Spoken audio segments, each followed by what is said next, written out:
Арыбаңыздар, урматтуу телекөрүүчүлөр, радио угармандар, республикалык штабтын пресс борборунда Кыргызстандагы бүгүнкү күнгө болгон эпидемиологиялык абал тууралуу Кыргыз Республикасынын саламаттык сактоо министринин орун басары Үсөнбаев Нурболот Төлөшович маалымат берет. Брифингди ТүЗООдон ЛТР, КТРК, Ала тоо 24, Пирамида, 5-канал телеканалдарынан, облустук медиа борборлордон, ЛФМ, 1-радио, Кыргыз радиосу, Мин Кыял ФМ, Марал ФМ радиолорунан, ЛТРдин YouTube каналынан, ошондой эле Кабар Кыргыз улуттук маалымат агенттигинен, Фейсбуктан Кыргыз өкмөтү, социальное правительство, МТРК ЛТР жана 1-радионун баракчаларынан көрүп уга аласыздар. Доброе утро, уважаемые телезрители, радиослушатели. Мы начинаем брифинг в пресс-центре Республиканского штаба. О текущей эпидемиологической ситуации в Кыргызстане расскажет заместитель министра здравоохранения Кыргызской Республики Үсөнбаев Нурболот Төлөшович. Прямой эфир брифинга вы можете посмотреть на телеканалах ЛТР, КТРК, Ала тоо 24, Пирамида, 5 канал, также в областных медиацентрах, на радиостанциях ЛФМ, 1-радио, Кыргыз радиосу, Мин Кыял ФМ, Марал ФМ, на YouTube-канале ЛТР, в Фейсбуке на страницах Кыргыз өкмөтү, социальное правительство, МТРК ЛТР и 1-радио. Анда эмесе Нурболот Төлөшович, сөз сизде. Урматтуу мекендештер, адаттагыдай статистикалык маалыматка токтоло кетели. Бүгүн 8 май 20 жылга карата бир сутка ичинде 13 бейтап ооруканадан айыгып чыгып кетишти. Бишкек шаарынан 6, Ош шаарынан 6, Нарын областынан 1. Жалпы жонунан айыгып үйлөрүнө кайткандардын саны 650-га жетти. Ошол эле учурда өткөн сутканын ичинде республика боюнчадан тастыкталган COVID-19 инфекциясынын 11 учуру катталды. Бишкек шаарынан 5, Чүй областынан 3, Жалал Абад областынан 3 учур. Жалпы ошо Кыргызстан боюнча тастыкталган COVID инфекциянын учурлары 906-га жетти. Анын ичинде Жалал Абадда 135, Ош областында 172, Ош шаарында 113, Чүй областында 81, Бишкек шаарында 262, Баткен областында 18, Нарын областында 115, Ыскөл областында 10 учурду түздү. Ошол эле учурда бүгүнкү күнү стационарларда 244 бейтап туруп атат. Оор абалдагысы 12, жандандыруу бөлүмдөрүндө 6 бейтап бар. Орточо оор абалда турган 68, канааттандырарлык калыпта турганы 164, чыгарылгандары 650.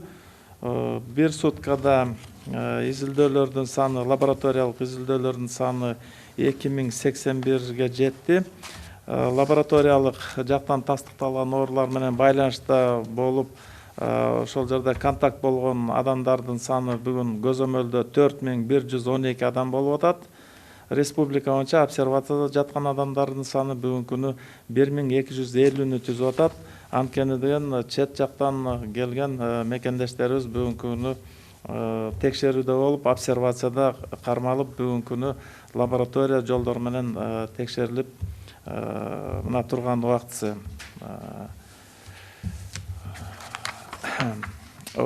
Уважаемые соотечественники,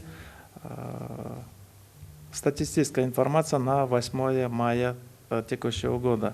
За сутки из стационаров республики выписано 13 пациентов.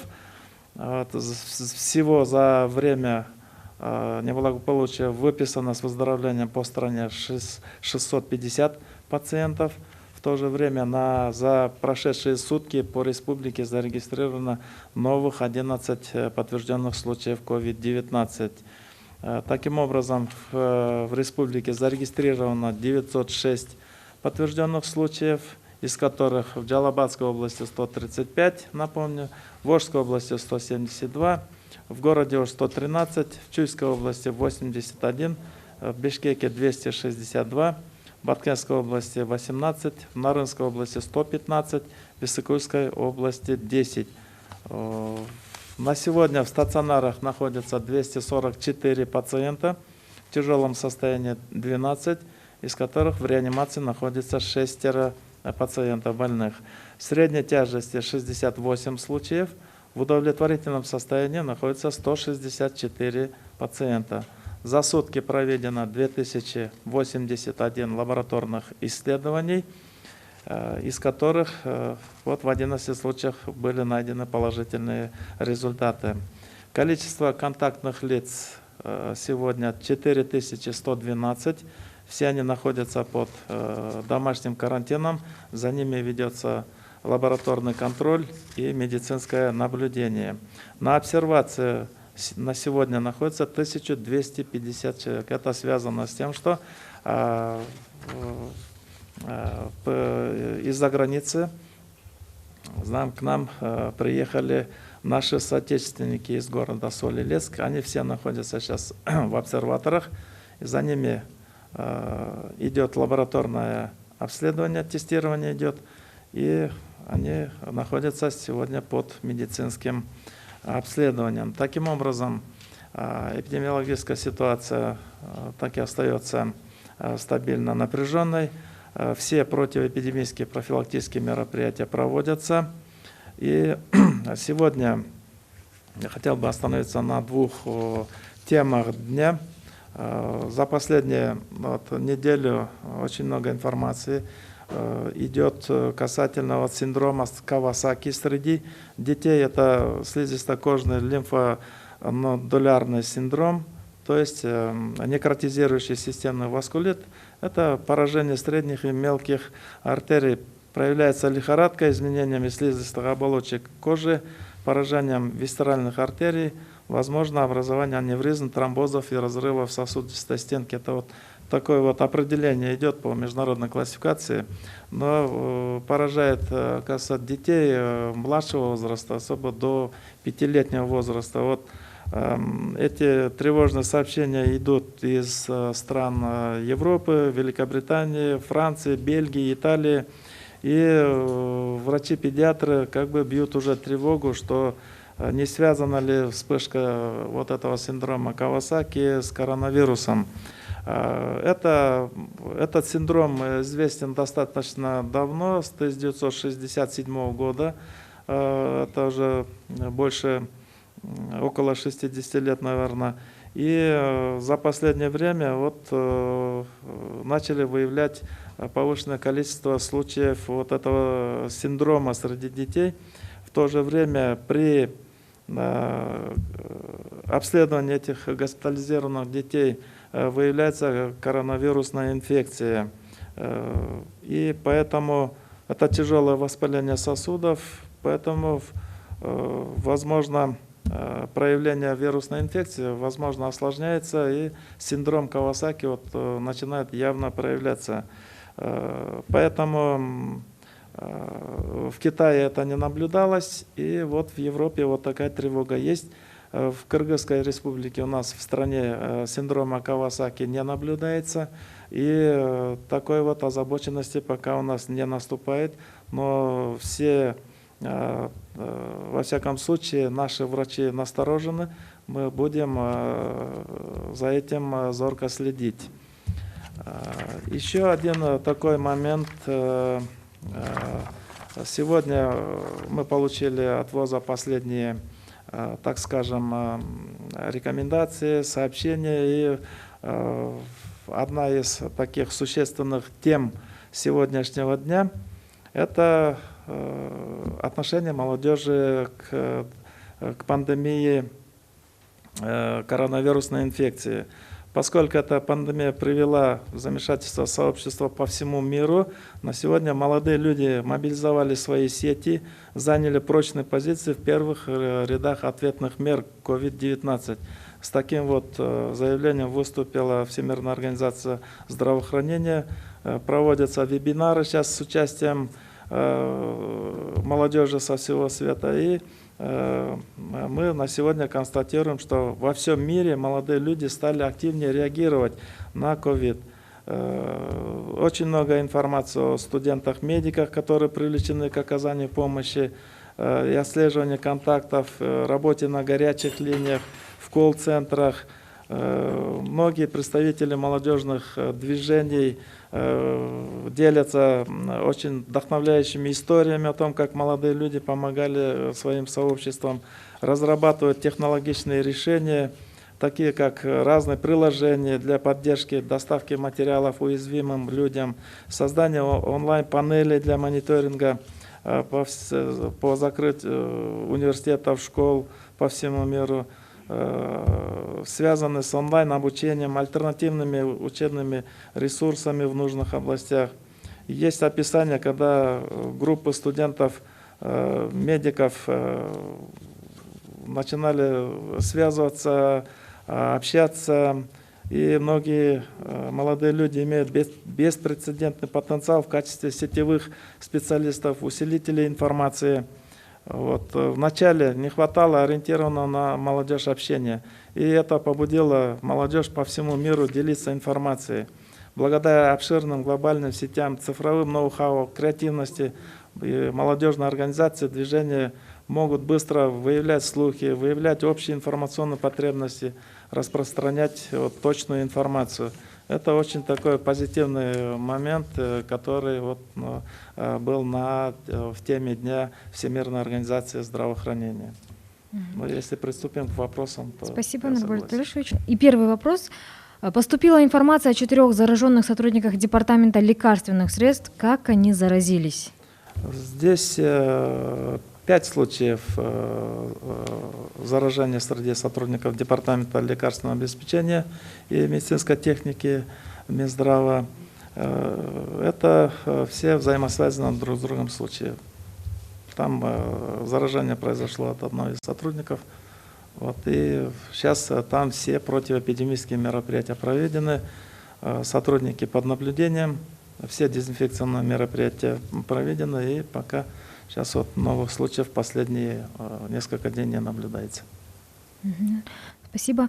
Кийинки суроо, биринчи СИЗОдо канча адам ооруну жуктуруп алган жана бул боюнча кандай чаралар көрүлүп жатат?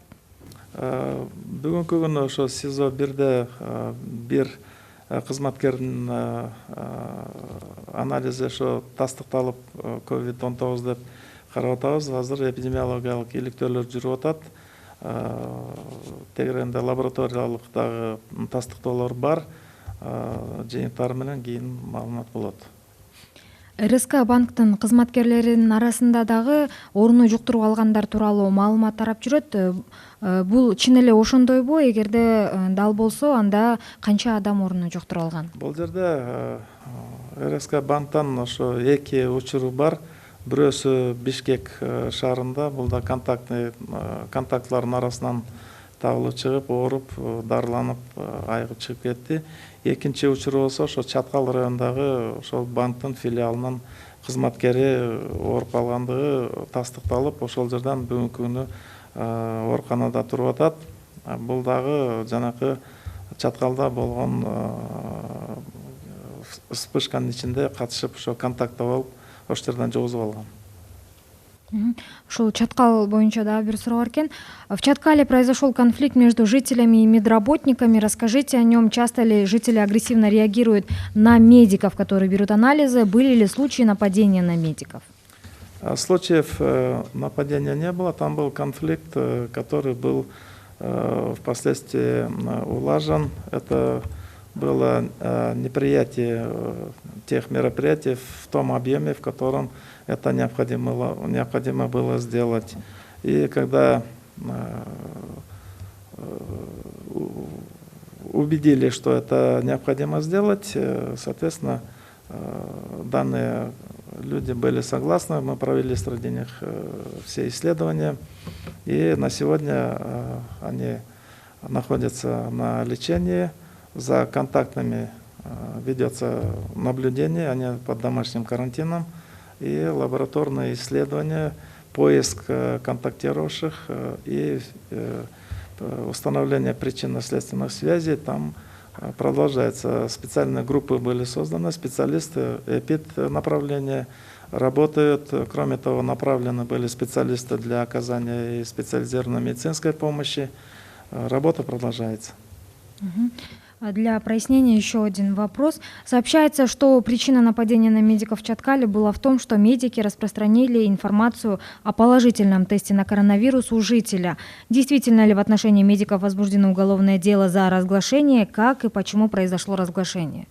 Здесь Я бы не сказал, что там прям вот уголовное дело и все. Просто человек отказался и не верил сперва, что так бывает. Но там был случай, когда чуть ли не забаррикадировались и не пускали медицинских работников. Поэтому пришлось привлекать и сотрудников милиции, подключились представители местной районной госадминистрации, и вопрос был на том решен. В числе зараженных сотрудников силовых структур есть представители ОВД, ГСИН и прокуратуры. Есть ли среди них представители ГКМБ? Сколько на сегодня зараженных сотрудников силовых структур? На сегодня, как вы знаете, было 12 случаев, затем добавляется еще 3 случая, потом уже вот последние 7 случаев в Нарынской области, когда заболели сотрудники управления внутренних дел. Сейчас тоже идет эпидемиологическое расследование, но это в большинстве случаев по работе и контактные причины. За неделю коронавирус выявлен у 24 ребенка. Расскажите, как они себя чувствуют. Часть — это дети, заразившиеся в Наццентре материнства и детства, а оставшиеся — это контактные или? Да, на сегодня в нашей инфекционной больнице в Республиканской находится 32 ребенка. Там достаточно легкое клиническое течение болезни происходит. Осложнений среди детей не наблюдается. И то, что туда были переведены дети из филиала Национального центра охраны материнства и детства, все они под медицинским наблюдением, и сегодня опасности для их здоровья нет. Спасибо. А появились ли среди заболевших депутаты, министры и замминистра? Нет. Рахмат, кийинки суроо.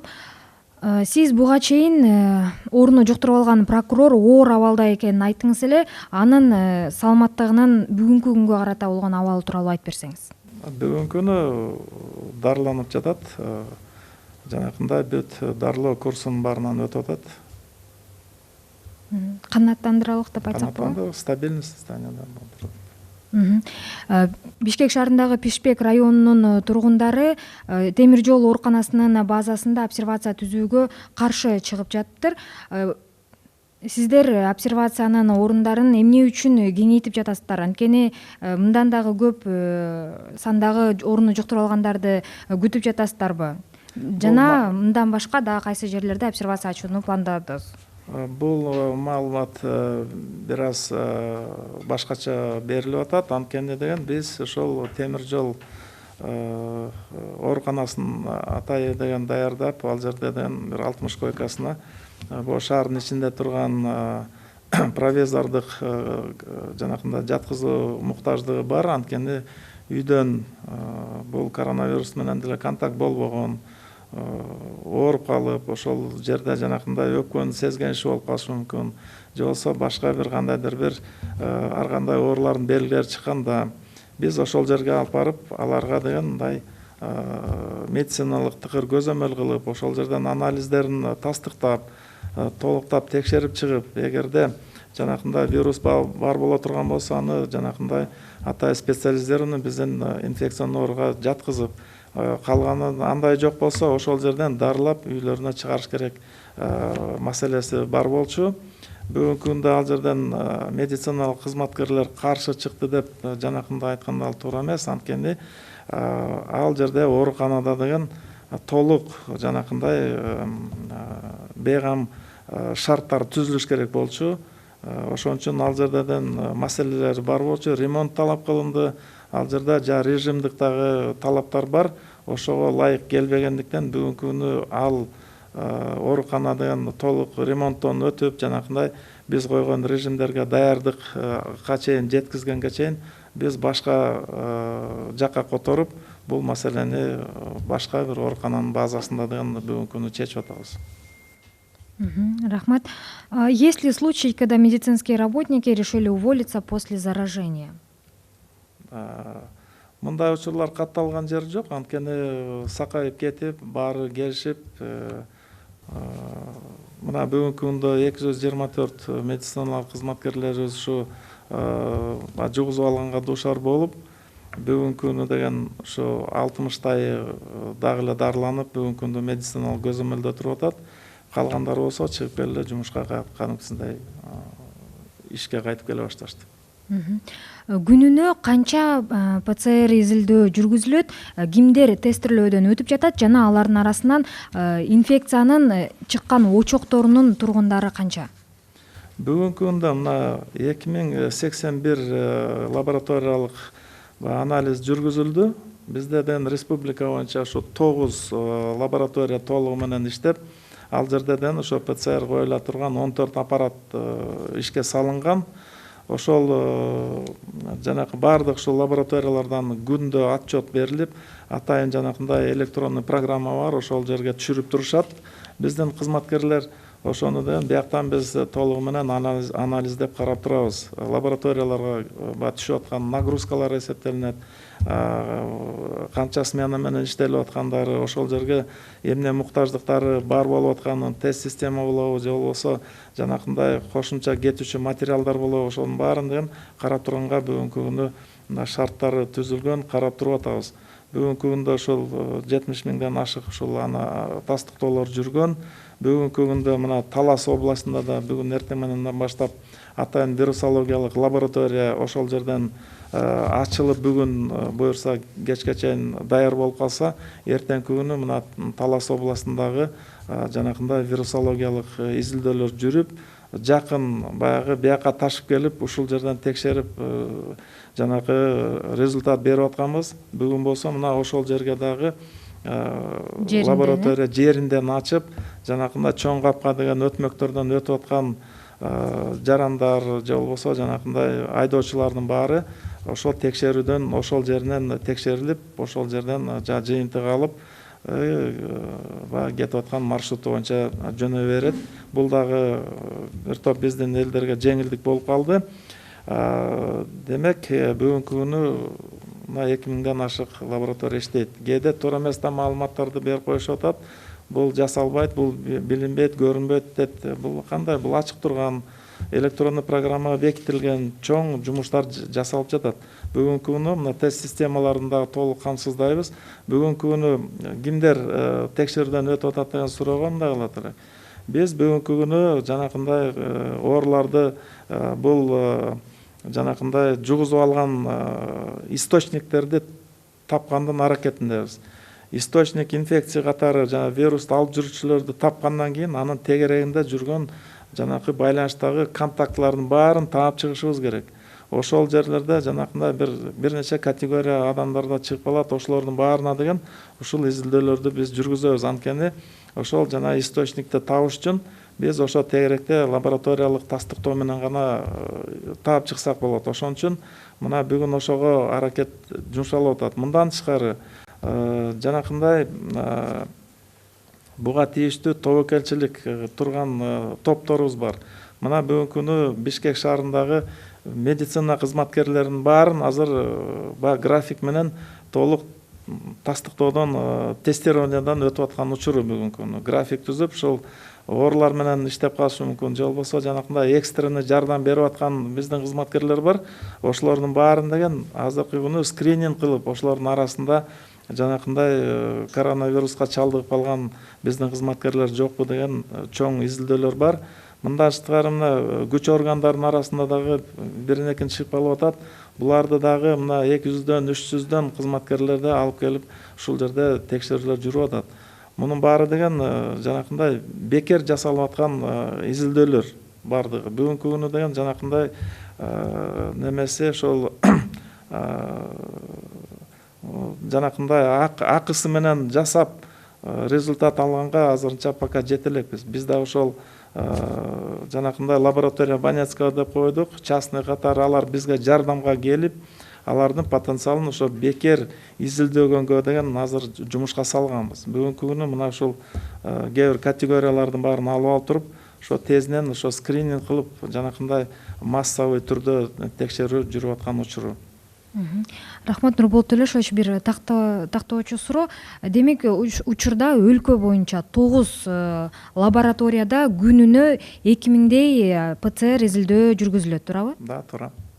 Рахмат. Бүгүнкү күндө биздин лабораториялардын мүмкүнчүлүгү, потенциалдары ошол. Анткени ар бир жанакындай ПЦР аппараттын өзүнүн нагрузка менен иштей турган нормалары бар. Ошо нормаларына жараша биз жанакындай адистерди, вирусологиялык группаларды түзүп, ошолор менен смена менен иштегенге ушул аппараттарды коюп иштетип атабыз. Азыр эми дүйнөлүк банктын дагы проектлери ишке кирип атат. Бүгүнкү күнү ошол проекттин алкагында дагы кошумча дагы жанакындай ПЦР аппараттарды сатып алганга каралган. Ушул айта кетейин, дагы бир 10 мобилдүү лабораторияларды салып, бекитип, ошол жердин баарына жанакындай тийиштүү шаймандар менен камсыздап туруп, биз дагы ошол лабораторияларды даярдап, кийин деген ошол вирусологиялык тастыктоолорду деген кеңейткенге аракет көрүп атабыз бүгүнкү күнү. Рахмат. Жана акыркы суроом, Россия Федерациясынын Соль-Илецк шаарынан келген кыргызстандыктардын тесттеринин жыйынтыктары чыктыбы? Азырдан ушул тапта текшерүүлөр жүрүп аткан учуру баардыгы обсерваторлордо туруп атат. Бүгүнкү күнү деген бир учурда деген ошол жана подозрение боло алганбыз, бирок лабораториялык тастыктоосу чыгып, бул отрицательный экени болуп атат. Калган бир нече лабораторияга бөлүп, ошол 541 киши көп болуп атат. Ошого бүт азыр тастыктоолор бүтө элек.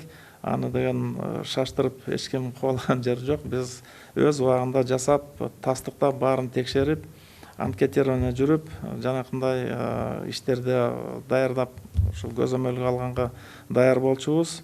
Анан дагы бир айтып кете турган нерсе болуп атат. Ошол Соль-Илецктен алып келгенден кийин аябай чоң Россияда да кыймыл башталып кетип атат. Ошол жерде жүргөн балдардын баары ошол маалыматтар болуп атат.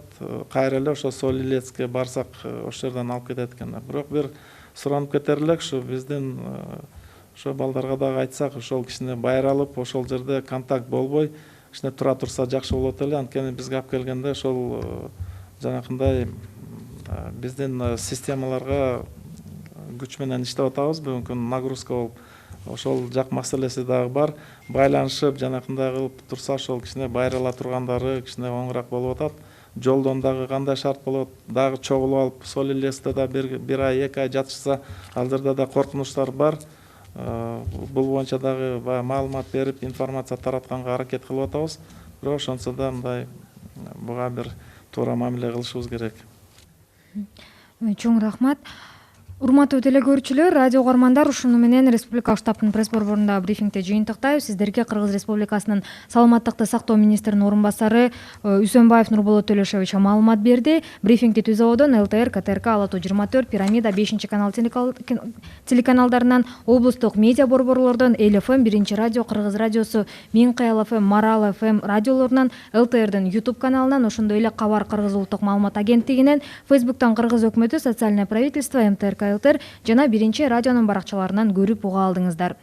Уважаемые телезрители, радиослушатели, на этом мы завершаем брифинг в пресс-центре Республиканского штаба. Вас проинформировал заместитель министра здравоохранения Кыргызской Республики Үсөнбаев Нурболот Төлөшович. Брифинг в прямом эфире вы могли посмотреть и услышать на телеканалах ЛТР, КТРК, Ала Тоо 24, Пирамида, 5 канал в областных медиацентрах, на радиостанциях эл-ФМ, 1-радио, Кыргыз радиосу, Минкаял ФМ, Марал ФМ, на YouTube-канале ЛТР, а также через Кыргызское национальное информационное агентство Кабар, в Фейсбуке на странице Кыргыз өкмөтү, Социальное правительство, МТРК ЛТР и 1-радио. Спасибо за внимание.